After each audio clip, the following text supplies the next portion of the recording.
नमस्कार, स्वागत है आपका हमारी खास पेशकश में। पिछले दिनों प्रसिद्ध संत आसाराम बापू पर कई इल्जाम लगे, उन पर कई आरोप लगे, लेकिन उन्होंने किसी भी न्यूज चैनल से बात नहीं की और ना ही अपनी सफाई दी।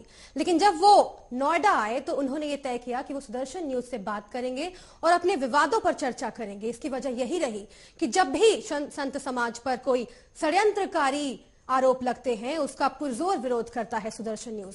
आपको बता दें कि 2006 में हमारे न्यूज चैनल के प्रधान संपादक सुरेश चौहान के ने आसाराम बापू से बातचीत में उन्हें आगाह किया था कि उनके खिलाफ षड्यंत्र हो रहा है और उन्हें इनसे बच के रहना चाहिए। आइए आपको दिखाते हैं कि जब आसाराम बापू ने सुदर्शन न्यूज से बातचीत की तो कैसे इस भविष्यवाणी को उन्होंने स्वीकार किया। सुदर्शन की नजर भी सुदर्शन है। तो 2006 में बताया था कि बापूजी आपके लिए भी खूब होने वाला है। तो मेरे कंधे बहुत मजबूत हैं। मैंने इनकी बात सुनी अनसुनी कर दी, क्योंकि जितना भी आज तक हो गया उसने आकर अपना पोल खोला और मेरे को मजबूत बना दिया। तो इस बार भी इनकी बात सुनी अनसुनी की 2006 में, और 2008 से 2013 12.5 तक आसाराम बापू पर 700 करोड़ के जमीन घोटाले का आरोप भी लगा, लेकिन आसाराम बापू ने साफ तौर पर कहा कि अगर कोई ये साबित कर दे कि 7 रुपए का भी घोटाला उन्होंने किया है तो वो अपनी पूरी जमीन जायदाद उसके नाम कर देंगे। अभी नया आया 700 करोड़ की जमीन। अरे बुद्धू सिंह, 7 रुपए की भी जमीन हमने किसी की आज तक हड़प नहीं की।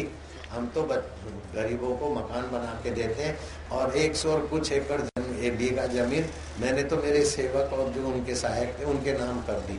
गौशाला में मैं अध्यक्ष था, मैंने अपना नाम हटा के मेरे सेवकों को दे दिया, जो भी वहां सेवा करते समिति वाले। तो बात तो ये थी कि जो 700 करोड़ की तो नहीं है, फिर भी होगी 100, 200, 300 करोड़। तो वो ट्रस्ट संभाल नहीं सकता था, तो उनका एक मंदिर का विभाग था जो वो 20 साल की लीज पर दिया हुआ था। उसको वो खुद आए थे हमारे पास कि हम नहीं संभाल पाते, उनकी उम्र बढ़ गई और आर्थिक भी जो भी, तो हम लाखों रुपए हर महीने अभी लगा रहे हैं। गायों की सेवा हो रही है, गरीब कीर्तन करते 40 रुपए और भोजन दे रहे हैं, और रखवाली कर रहे, लाख रुपया बिल आता था मंदिर का उनका, और सब हमने बंद किया। और हम मालिक अभी भी नहीं हो, ट्रस्ट की जमीन है, ट्रस्ट ने हमारी समिति को 20 साल के लिए दिया है। अब उसमें से करीब 10 साल हो गए होंगे, अभी भी वो लोग संभालने को आए, तो हमारे को तो छुट्टी, हमें क्या। और 700 करोड़ की तो 7 रुपए की जमीन साबित कर दे तो मैं सारा ये सामान तेरे हवाले कर देता हूँ। जब सुदर्शन न्यूज ने आसाराम बापू से ये कहा कि इस तरह के षड्यंत्रकारी हमले उन पर और भी हो सकते हैं, तो देखिए किस बिंदास अंदाज में आसाराम बापू ने इसका जवाब दिया। अभी और भी हमले होने वाले हैं, ये बोलते हैं चौहान सुदर्शन चैनल के मालिक, बापूजी और भी आपके लिए साजिशें होने वाली, और जितनी की है उससे भी कुछ ज्यादा करेंगे, तभी भी हम तैयार।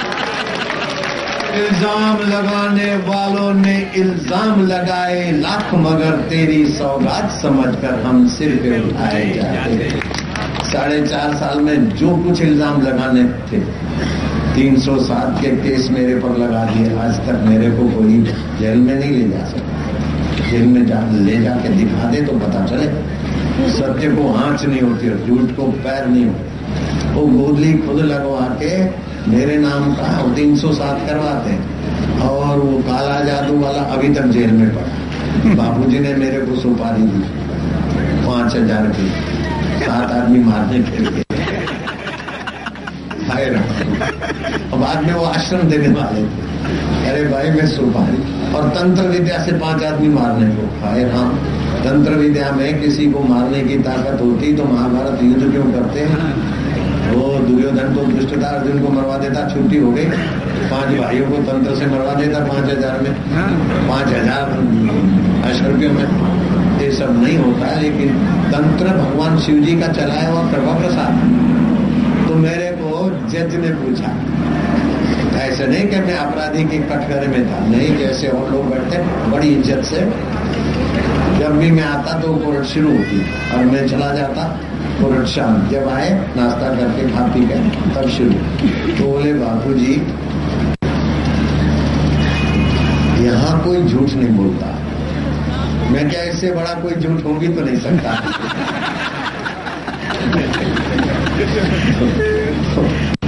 अच्छे समझदार थे, उनकी बात तो कटी लेकिन उनका दिल बहुत बड़ा हो गया मेरे पर।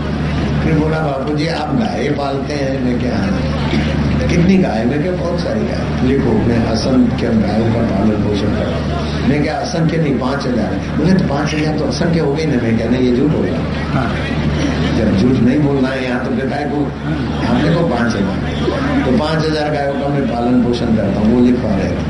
मैं क्या नहीं मैं पालन पोषण नहीं करता हूँ। गाय हमको पालती पोषण। गाय में हम गाय ने हमको नहीं कहा कि तुम हमको रखो, हमने अपनी गरज से रखा। हम गाय पर मेहरबानी क्यों दिखाएं? बाबूजी आपके आश्रम से निकले हुए लोग वो आपके खिलाफ बोलते। मैं क्या 15-20 लोग जब निकले तब नहीं खिलाफ बोले थे। कुप्रचार में पैसा मिलता है खिलाफ बोलने का तो बोल दिया। और 40 साल में 15-20 लोग गद्दार निकले तो संख्या कितनी कम है? 40 साल की संस्था में 15-20 लोग गद्दार निकले तो संख्या बहुत कम है। बाबूजी विद्याएं कितने प्रकार की होती है? मैं तो हंसा सबके सामने देखा। विद्या है, धनुर्विद्या, वेद विद्या, ये विद्या, शिल्पी विद्या, सारी विद्या है। लेकिन हम तो आत्म परमात्मा की ब्रह्म विद्या जानते। कितने प्रकार की होती जिसको जरूरत है गिनता। फिर उनको बुलवाना था कि तंत्र विद्या। मैं क्या हाँ तंत्र विद्या मैंने सुना है। बोले क्या होता है? मैं क्या गणतंत्र, लोकतंत्र, लौकिक सफलताओं की मंत्र के समूह का नाम तंत्र। उनको किसी ने बिठा दिया था कि बापूजी के 400 आश्रम ऐसे नहीं चलते। एक एक आश्रम में 3-3, 4-4 भूत बांध के बापू ने रखे। पागल, भूत तो अपना ही बराबरी कर सकते तो मेरे आश्रम का क्या? मैं ये भूत विद्या बांधने की विद्या नहीं जानता। मैं क्या मैंने एक भूत देखा था मंडल में ऐसा, लेकिन हम भूत बांधते नहीं। फिर बोला कि बापूजी मैं क्या आप भले नाम से बोलो, कुछ नहीं बोले आदत से अच्छा लगता है। बापूजी कोई मरता है ना तो भी नारियल चाहिए, नारा छड़ी चाहिए, सिंदूर चाहिए, जन्मता है तभी भी ये चीजें चाहिए। इस बात को तुम मानते हो? तो मैंने सुन रखा था कि जब बच्चों की लाशें पानी में ऊपर आई तो कुत्ते ने सियार ने पंजा मारा था। फिर जो पैसे इनकेश करने वाले थे और जो बिके हुए मीडिया वाले थे वो सिंदूर लाए थे, नारा छड़ी लाए थे, नारियल रखा था और बापू ने तांत्रिक करवाया। ये मैंने सुना हुआ था। मैं क्या मरते समय नारियल चाहिए, नारा छड़ी चाहिए, सिंदूर चाहिए, जीते समय ये चाहिए। वो कर्मकांड का विभाग जो होगा, लेकिन ये अभागी चीजें हम रखते ही नहीं आश्रम में और ये करते ही नहीं। न नारा छड़ी हमारे आश्रम में कहीं भी थी, न सिंदूर या तिलक या मरते समय की विधि हम आश्रम में रखते नहीं। हमारे तो अमर आत्मा की विद्या होती है। ये शब्द मैं झूठ नहीं बोला, अमर आत्मा ब्रह्म विद्या। इतने खुश हो गए कि विरोध पक्ष के वकील जो बच्चों की तरफ से आज तक सबके नाक में दम कर रहे थे, उन्होंने स्वीकार किया कि आश्रम में तांत्रिक नहीं होता। अय्यर वकील, अब supreme court, high court, laboratory की रिपोर्ट ने तो पहले से ही आश्रम को निर्दोष साबित कर दिया।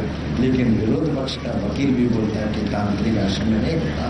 मैं उसकी स्पष्टता को धन्यवाद देता हूँ। अब 4.5 साल तक करोड़ रुपया खर्च करके कुप्रचार करने वालों को अब नया आइटम कुछ मिलता नहीं तो 700 करोड़ 200 करोड़ बके रहो बाबा। फिर कोई आया मीडिया वाला, बोले बाबूजी आपने मीडिया को कुत्ता बोलते। मैं क्या तुम ही बोल रहे? मैंने मीडिया को कुत्ता करके साबित करके दिखाओ। अगर सचमुच में भी कोई बोले तभी भी नहीं बोलना चाहिए कि आप मीडिया को कुत्ता। हमने तो बोला नहीं। सचमुच में भी कोई बोले तो ऐसा प्रश्न नहीं पूछना चाहिए। आप मेरे को कुत्ता क्यों बोल रहे? कोई बोल दे तभी भी ऐसा प्रश्न नहीं करना। वो ऐसे ही करते हैं। नारायण से भी ऐसा बना क्या? तो नारायण ने कहा आप ही बोलते, बापू तो नहीं बोलते, हम भी नहीं बोलते। चाहे सबका भला हो, मंगल हो, मीडिया वालों का भी मंगल हो।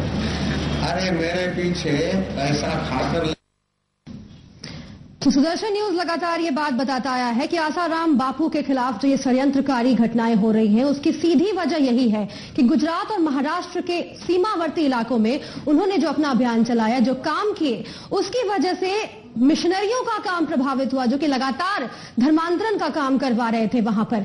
और जब सुदर्शन न्यूज ने आसाराम बापू से ये पूछा कि उनके ऊपर लगे धारा 307 और तंत्र विद्या के आरोपों के बारे में उनका क्या कहना है, तो इसका भी उन्होंने पुरजोर तरीके से जवाब दिया और बिंदास तरीके से जवाब दिया। और साथ ही हमने ये भी पूछा आसाराम बापू से कि षड्यंत्रकारी जो कि उनके खिलाफ साजिश कर रहे हैं, उनके बारे में क्या कहना है आसाराम बापू का। तो देखिए उन्होंने क्या जवाब दिया। उनका भी मंगल, बिना पैसे लगे उनका भी मंगल, लेकिन प्रकृति तुम्हारा अमंगल न कर ले, इसलिए मैं दुआ करता हूँ सुधर जाओ, सुधरने की सीजन। और नारायण साईं जी के पीछे भी 2-3 टीमें लगी हुई हैं। नारायण साईं को बदनाम करने के लिए 2-3 टीमें लगी है, मैं भी लगा मैं भी लगा हूँ उसके पीछे। मैं उसको जहाँ ले जाना चाहता था वो जल्दी लोक सेवा में चला गया, कच्चा चला गया। पानी जब 100 डिग्री 100 डिग्री पर आता है तभी उबलता है, छिलका। गर्म तो 10 डिग्री पे भी हो जाएगा, 20। तो अभी 80-90 डिग्री वाला चला गया, इसलिए मैं तो दोनों को, बेटे बेटी को दोनों को डालता हूँ। मैं तो उनके पीछे लगा हूँ बिल्कुल आदू खा के। मजबूत बनाना है अपने बच्चों को, कमजोर काय को। और शास्त्र में एक वचन है, ज्ञानी निज जनक होगा, जिसको अपना मान नहीं करना है। अभी तुम हंस रहे हो, खुश हो रहे, अभी तुम्हारे में भी दिखूंगा 19-20 है, तो तुम्हारे को भी टाइट करने में देर नहीं करूंगा। समझ लेना लाला नाम से बेटा, तुमको ऐसे दिन नहीं है, तुम तो पहले से संत सेवी हो। नारायण नारायण, हरि ओम हरि ओम, हरि ओम। तो जब ये मुलाकात हो रही थी आसाराम बापू के साथ सुदर्शन न्यूज की, तब वहां पर हजारों लोग मौजूद थे, 10,000 से भी ज्यादा लोग मौजूद थे। और आसाराम बापू ने हमारे कैमरा पर्सन को यह कहा कि जरा इन्हें भी दिखाइए, जरा इनकी खुशी भी दिखाइए जो कि यहां पर मौजूद हैं और लगातार आसाराम बापू के साथ खड़े हैं। और साथ ही आसाराम बापू ने वहां मौजूद साधु संतों की भी प्रशंसा की। साधु संतों को देखकर मेरा दिल बहुत, इन साधुओं को जहाँ भी मिल गया इनको पेंशन नहीं मिलेगा, इनको पगार नहीं मिलता, इनको शराब नहीं मिलती। और शराब जो वो हमारे देश को क्या किया, हमारे देश की तो ये समझ है साधु लोग क्या किए। उन्होंने जाऊंगा तो देखना साधु के तो भीड़ और लाखों, किसी को 20,000 25,000 कर दे। हमने तो 5 लाख आदमी बैठ कर कितनी जगह में ये होगी कम पर आगे ले जाने वाला 6 से 12 आगे तो बड़े बड़े संत आते संत मुझे बहुत स्नेह करते और समाचार चैनल वाले भी मुझे बहुत स्नेह करते और समाचार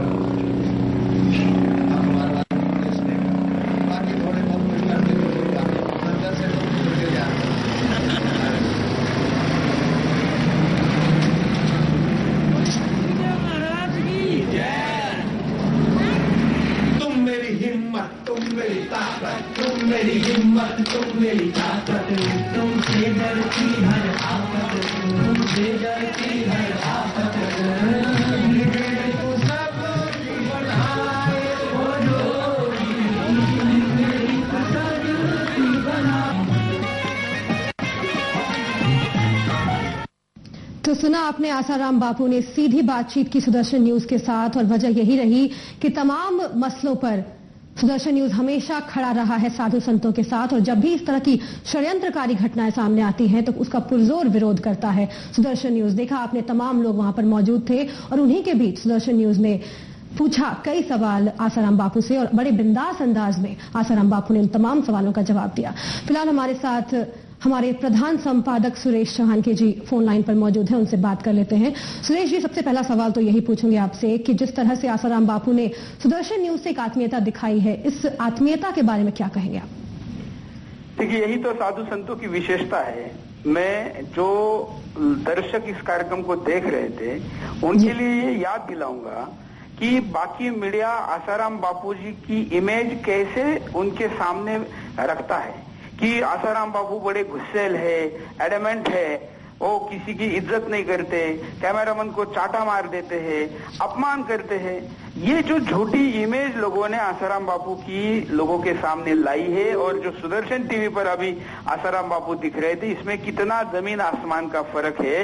वास्तव ये है जो सुदर्शन टीवी देख रहा था, कितने हंसी खुशी के एकदम हल्के फुल्के अंदाज में उन्होंने उन सवालों के जवाब दिए जिन सवालों को मीडिया वाले गला फाड़ फाड़ कर अपने स्टूडियो से चिल्लाकर दर्शकों के सामने पहुंचते हैं। कितने खुशी भरे माहौल में उन्होंने सारे सवालों के जवाब दिए, जबकि हमने उनको इसके लिए कोई ज्यादा आग्रह नहीं किया था। लेकिन उनको लगा कि ये सही चैनल है, इस चैनल पर अगर अपन बात को रखेंगे तो लोगों के सामने जाएगी। मैं 2006 में बापू को मिला था, तब मैंने उनको शांतिगिरी जी महाराज जो महामंडलेश्वर है महाराष्ट्र के, उनके साथ में मिला था। मैं उनका नाम इसलिए कोट कर रहा हूं कि मैं ये प्रूफ के साथ बताना चाहता हूं। तब मैं सूरत में गुरु पूर्णिमा उत्सव में आसाराम बापू जी को मिला था और तब मैंने ये बात को कहा था जिस बात को उन्होंने अभी उल्लेखित किया, क्योंकि उन दिनों में जो महाराष्ट्र और गुजरात का सीमावर्ती क्षेत्र है, डांग हो या महाराष्ट्र के सापुतारा वनी उधर का क्षेत्र हो, उसका जो पूरा आदिवासी बेल्ट है, उस बेल्ट में आसाराम बापू ने बड़े जोर शोर से काम चालू किया था और वहां जो क्रिश्चियन मिशनरियों का काम था वो प्रभावित हुआ था। तो नेचुरली जो उनकी अपने धर्म में धर्मांतरित करने वाले लोगों की संख्या थी वो घटने लगी, तो उनका इनकम डोनेशन घटने लगा, तो उन्होंने आसाराम बापू पे टारगेट करना ही था। ये मैंने उनको लॉजिकली बताया और बापू ने नेचुरली तब ये सीरियसली नहीं लिया, खुद कहा था। और 2006 के बाद आज मैं पहली बार उनको मिला और इस बात को उन्होंने एक्सेप्ट किया और मैंने इस बार भी उनको बताया कि ऐसा आपके ऊपर होने वाला है। जी, और साफ तौर पर आसाराम बापू ने सब सवालों का जवाब दिया और साथ ही ये भी कहा कि उन्हें फर्क नहीं पड़ता और किसी भी मीडिया चैनल से बात नहीं की। तो कहीं ना कहीं सुरेश जी ये भी नजर आता है कि जिस तरह से जो दूसरे चैनल हैं जब इस तरह की खबरों को उठाते हैं तो एक मसालेदार तरीके से उठाने की कोशिश करते हैं। क्या यही तो वजह नहीं रही कि उन्होंने सुदर्शन न्यूज को ही चुना? बिल्कुल, यही तो वजह है। और सुदर्शन टीवी, हालांकि कोई संत अगर गलत काम करता है तो हम तो उनको जाके कहते हैं कि अगर आप ऐसा कर रहे हैं तो आप धर्म का अपमान कर रहे हैं, धर्म के ऊपर लोगों की जो श्रद्धा है उसको नुकसान पहुंचा रहे हैं। और दूसरा कोई चैनल करे ना करे, हम उनके खिलाफ कार्यक्रम करते हैं। लेकिन जो सच है उनके ऊपर तो हमने सच्चाई के साथ उतरना चाहिए, उनका साथ देना चाहिए, यही धर्म का सही काम है। और इसलिए हमने आसाराम बापू जी को इस विषय में, जब देश के सारे चैनल उनके खिलाफ चल रहे, हमने तय किया, हमने छानबीन की और जब पाया कि ऐसा नहीं है तो हमने तय किया कि हम इस विषय को उठाएंगे और लोगों के सामने लेके जाएंगे। अभी हम और अपेक्षा करते हैं कि आसाराम बापू जी के ऊपर जो आरोप लगे हैं उन आरोपों को मीडिया लैंग्वेज में सुदर्शन चैनल अपनी टीम भेजकर वहां की ग्राउंड जीरो पर जो स्थिति है उसको देखें और फिर रिपोर्टिंग करें तो और अच्छी तरीके से लोगों के सामने ये तथ्य जाएगा। और आशा करता हूं कि बापू इसके लिए तैयार होंगे। बिल्कुल, बहुत बहुत शुक्रिया आपका सुरेश चौहानके जी हमसे जुड़ने के लिए और इस तमाम बातचीत के लिए।